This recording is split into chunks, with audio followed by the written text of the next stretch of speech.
તો નિશ્ચયકમાં આગળ વધીએ 4.2 બતાવ્યો આગળ.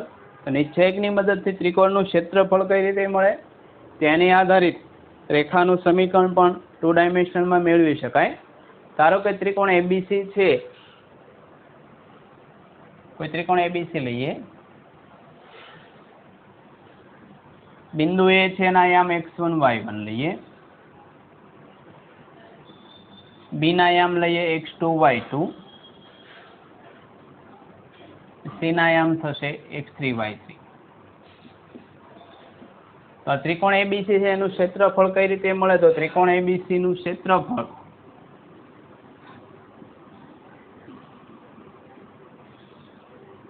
જેને જનરલી આપણે ડેલ્ટા વડે દર્શાવીએ તો 1/2 માનાંક ડી, આ નિશ્ચયક નથી માનાંક ડી છે, જ્યાં ડી બરાબર શું લેવાનું તે, તો ડી બરાબર આ ત્રીજો કોલમ 1 1 1 લખી નાખવાનામાં પહેલું બિંદુ x1 y1, અહીંયા બીજું બિંદુ x2 y2, x3 y3. એટલે આ નિશ્ચયક જે બનશે તેનું ધન મૂલ્ય, કેમ કે ક્ષેત્રફળ છે એટલે કેવું આવશે?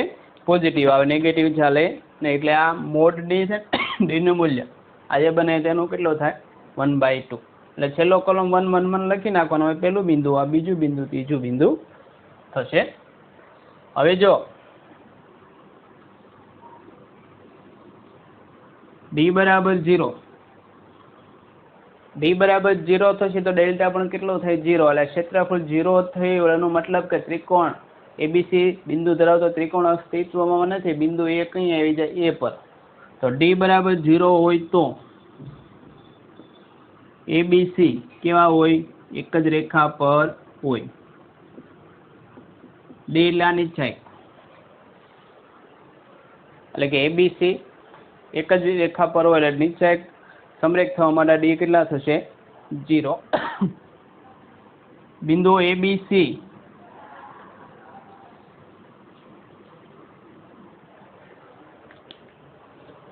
આની આધારિત બીજો એક કન્સેપ્ટ લઈએ કે રેખા એબી નું સમીકરણ.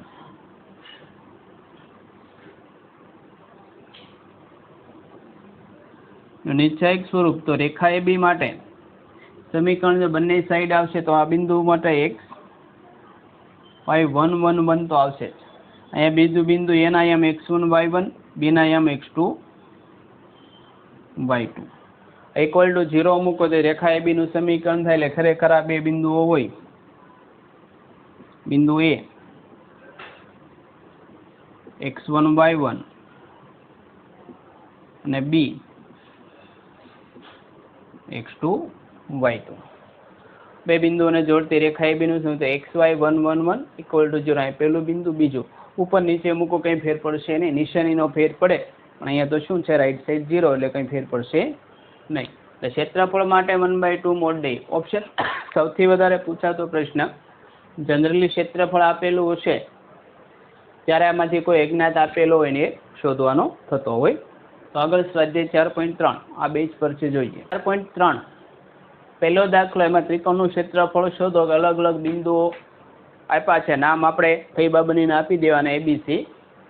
તો પહેલો લઈએ 1 0, બી 6 0, સી 4 3. ત્રિકોણ એબીસી નું ક્ષેત્રફળ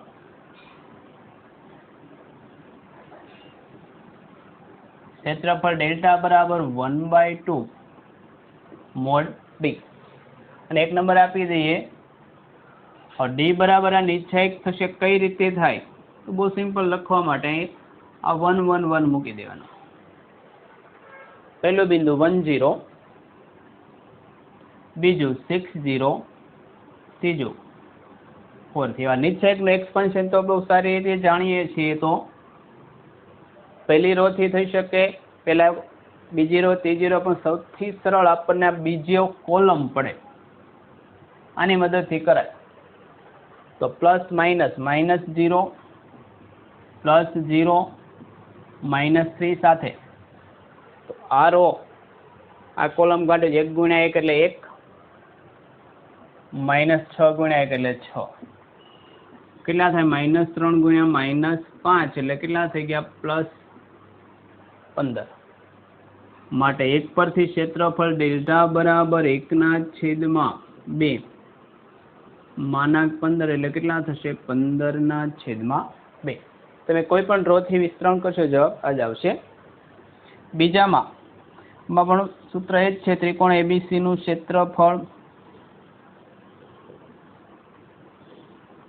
ડેલ્ટા બરાબર 1/2 મોડ ડી, ડી બરાબર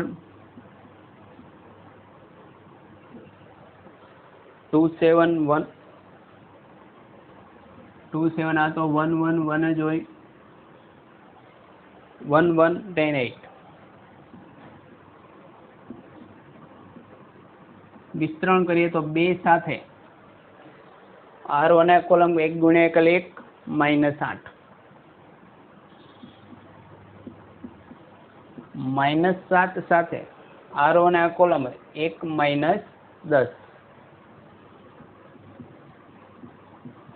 પ્લસ 1 સાથે 8 -10 1 -8 એટલે -7 7 × 2 એટલે 14 એટલે -14 10 1 - 10 એટલે 9 -9 9 × 7 = 63 +63 અને +-2 એટલે કેટલા થશે 63 માંથી 16 કાઢીએ એટલે કેટલા થાય 47 થાય તો કેટલા થાય +47 માટે ડેલ્ટા બરાબર 1/2 મોડ 47 એટલે કેટલા થઈ ગયા 47/2. એ જ રીતે ત્રીજું ત્રિકોણ એબીસી નું ક્ષેત્રફળ ડેલ્ટા બરાબર 1/2 મોડ ડી, જ્યાં ડી બરાબર આ તો 1 1 1 પહેલું બિંદુ -2 -3 બીજું 3 2 અને ત્રીજું -1 -8. પહેલું એક્સપાન્શન -2 સાથે R1 કોલમ જાય તો 2 -+8. બીજું +3 સાથે R1 કોલમ જાય 3 -+1. +1 સાથે -24 -+2 તો 2 + 8 10 × 2 -20 3 + 1 4 × 12 અને -22 કેટલા થશે -30 માટે ડેલ્ટા બરાબર 1/2 મોડ ડી બરાબર કેટલા મળ્યા -30 એટલે 1/2 મોડ 30 માઇનસ હોય તો મોડ તો પ્લસ જ થાય એટલે કેટલું થઈ ગયું 15. એટલે મોડ શા માટે મૂકીએ ત્રીજા દાખલામાં ખબર પડી જાય કેમ કે નિશ્ચયકનું મૂલ્ય ઋણ હોઈ શકે, જ્યારે આ ક્ષેત્રફળ હોય તો પોઝિટિવ વસ્તુ કેવી થાય ધન, મોડ્યુલસ મૂકો તો નેગેટિવનું કેવું થશે પોઝિટિવ. બીજો દાખલો સાબિત કરો કે બિંદુઓ A B + C B B C + A C C A + B સમરેખ છે. ઘણી બધી રીતે થઈ શકે પણ આપણે નિશ્ચયકની રીતે કરીએ.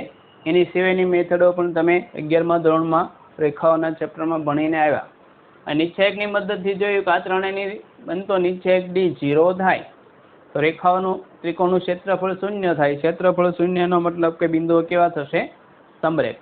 એટલે આપણે સાબિત એવું કરવાનું કે આ ત્રણથી બનતો નિશ્ચયક કેવો થશે 0. તો અહીં લઈએ D બરાબર પહેલું બિંદુ A B + C1, બીજું થશે B C + A1, ત્રીજું થશે C A + B1. આ 0 સાબિત કરવાનું છે તો બહુ સિમ્પલ છે. આવા દાખલા ઘણા કરેલા આપણે પહેલા કોલમમાં બીજો કોલમ ઉમેરી દઈએ તો C1 માં શું કરીએ C1 + C2 કરતા તો કેટલા થશે A + B + C. B હતા અને C ને A આવે એટલે કેટલા થાય A + સી હતા ને એ આવે એટલે કેટલા થાય એ પ્લસ બી પ્લસ સી, અહીંયા વધે બી પ્લસ સી પ્લસ એ પ્લસ બી, 1 1 1. હવે શું કરીએ, એવાનું સ્ટેપ પણ ફિક્સ છે. પહેલા કોલમમાંથી એ પ્લસ બી પ્લસ સી કોમન કાઢીએ તો એ કેટલા વધે એ પ્લસ બી પ્લસ સી, તો આ વધે 1 1 1, બી પ્લસ સી પ્લસ એ પ્લસ બી, બી પ્લસ સી પ્લસ એ, 1 1 1. તો અહીંયા નિશ્ચાયકમાં પહેલો ને ત્રીજો કોલમ સરખો છે એટલે જવાબ થશે 0, એટલે એ વત્તા બી વત્તા સી આ 0. રિઝલ્ટ લખીએ C1 is identical two C3. ગુણાકાર કોઈ પણ સાથે 0 હોય તો 0, માટે ડી કેવો છે 0, માટે એબીસી કેવા છે સમરેખ છે. એબીસી કેવા થશે સમરેખ. ઘણી વખત સમરેખ આપી દઈને કોઈ અજ્ઞાત માગે, સૌથી વધારે પૂછાતી શક્યતા. તો ત્રીજામાં 2 દાખલા છે, એમાં પહેલો દાખલો એ ટાઈપ જ છે કે એ K0 બી 40 C02 આપેલા છે. બીજું ત્રિકોણ એબીસી નું ક્ષેત્રફળ આપેલું છે, તો કે શોધવાના. મેથડ આ રીતે જ થશે. અહીંયા અજ્ઞાત કે આપ્યા, અત્યાર સુધી આપણે આ બધું જ્ઞાત આપતા અને ક્ષેત્રફળ શોધતા. અહીંયા ક્ષેત્રફળ આપેલું છે ને કે શોધવાના. તો લખીએ ત્રિકોણ એબીસી નું ક્ષેત્રફળ જનરલી ડેલ્ટા કરીએ તો 1/2 મોડ ડી. હવે ડેલ્ટા કેટલું આપેલું છે 4, તો 4 બરાબર 1/2 મોડ ડી, માટે મોડ ડી બરાબર 4 ગુણ્યા 2 કેટલા થાય 8, માટે ડી બરાબર ±8. અને એક નંબર આપી દઈને હવે ડી મેળવી. ડી તો આપણને ખબર કે પહેલી બીજી ત્રીજી રો જે બનતી હોય તે ડી બરાબર પેલું K01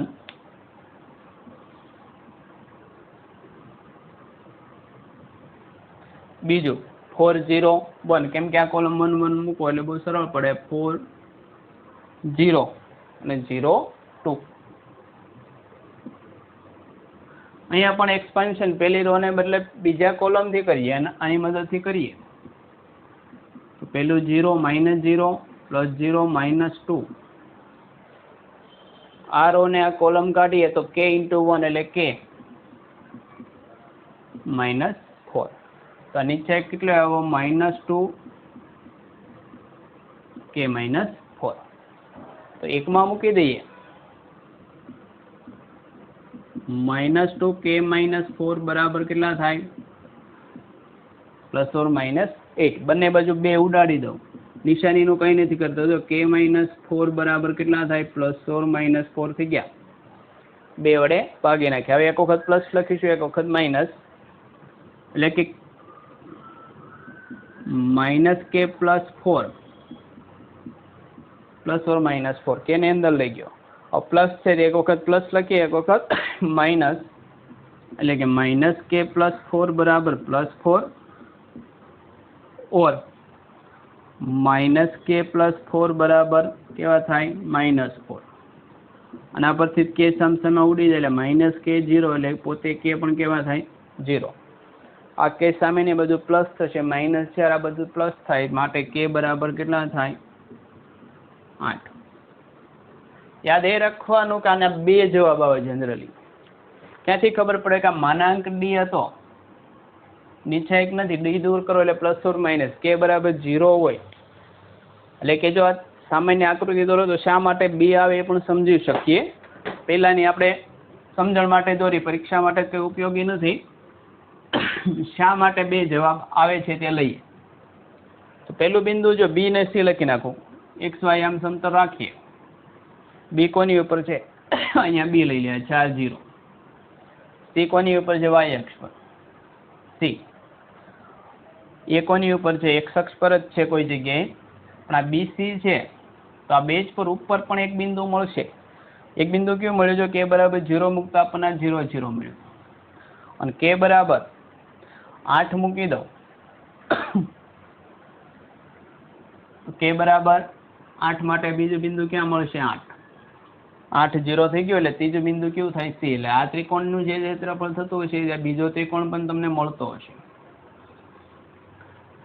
આનું ક્ષેત્રફળ પણ કેટલું થતું હશે? 4. આ ક્ષેત્રફળ 4 થશે, આ પણ કેટલું થશે? 4.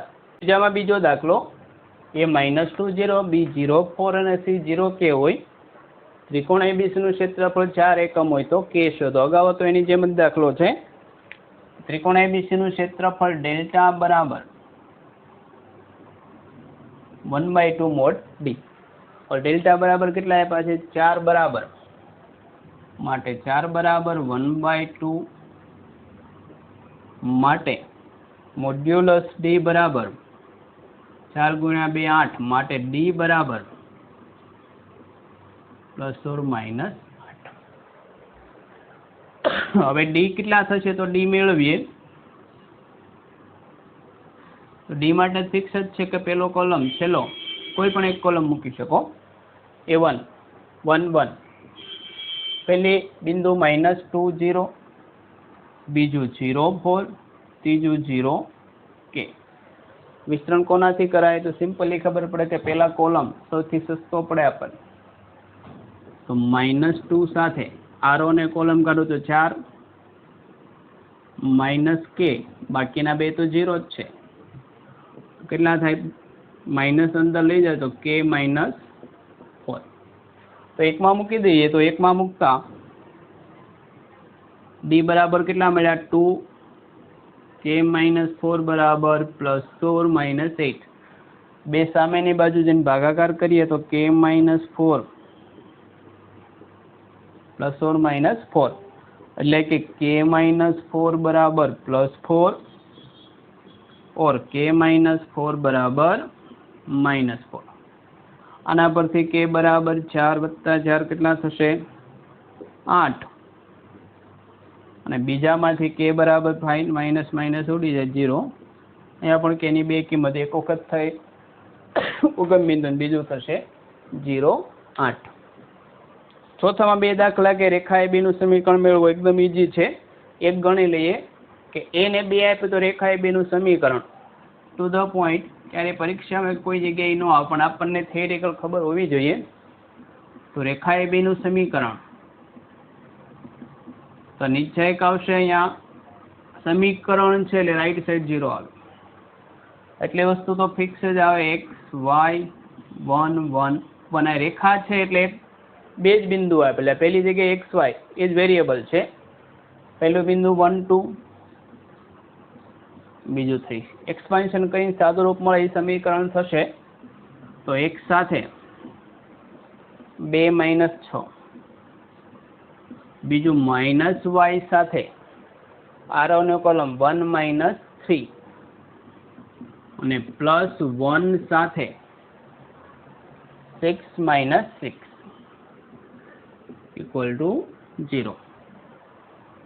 તો કેટલા થશે? -4. તો -4x -2 +2y = સામેની બાજુ તો 0 થશે. -2 વડે ભાગી નાખો તો કેટલા થાય? 2x - y. આ રેખા AB નું સમીકરણ છે. y એ x ના ડબલ જેટલા થાય ને ઉગમ બિંદુમાંથી પસાર થતી રેખા થાય, કારણ કે અચળ પદ નથી. બીજો દાખલો જાતે કરવાનો, એમાં કઈ બહુ જાજુ છે ને. બે કિંમતો મૂકી એક્સપેન્શન આવે. શીખ્યું. A 2 - 6, B 5 4, C K 4. ત્રિકોણ ABC નું ક્ષેત્રફળ 35 હોય તો K બરાબર કેટલા? ટેક્સ્ટમાં શબ્દોમાં છે, આપણે એને ન્યુમેરિકલ લીધો. તો ડેલ્ટા બરાબર 35 આપ્યા તો આપણને ખબર કે ડેલ્ટા બરાબર 1/2 mod D. એટલે કે ડેલ્ટા આપ્યા છે 35 બરાબર 1/2 mod D.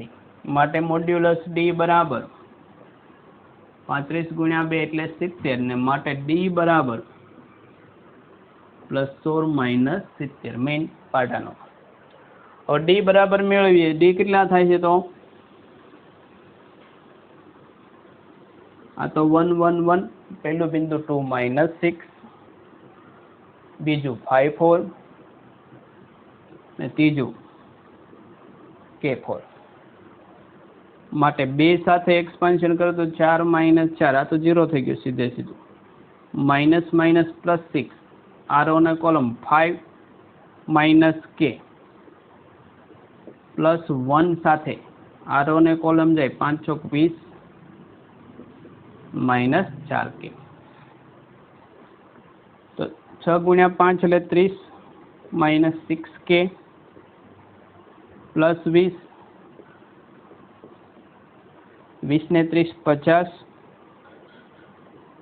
-10K 10 કોમન કાઢીએ 5 - K તો એકમાં મૂકતા 10 5 - K બરાબર +or -70 માટે 5 - K બરાબર +or -7 બે વેલ્યુ મળે 5 - K બરાબર 7 और 5 - K बराबर -7 तो K सामेनी बाजू लई जा तो K बराबर 5 - 7 तो K बराबर -2 सामेनी बाजू K लई जा तो K बराबर 5 - +7 तो K बराबर +2 12 અને -2 તો ઓપ્શન કેવો થશે ડી થાય +12 અને -2 આ સેક્શનમાં એમસીક્યુમાં સૌથી વધારે ઓડ ફેવરેટ આ કન્સેપ્ટ છે મિનિમમ એક ગુજરાત બોર્ડમાં આવે છે ગુજસેટ સુધી પણ આવી શકે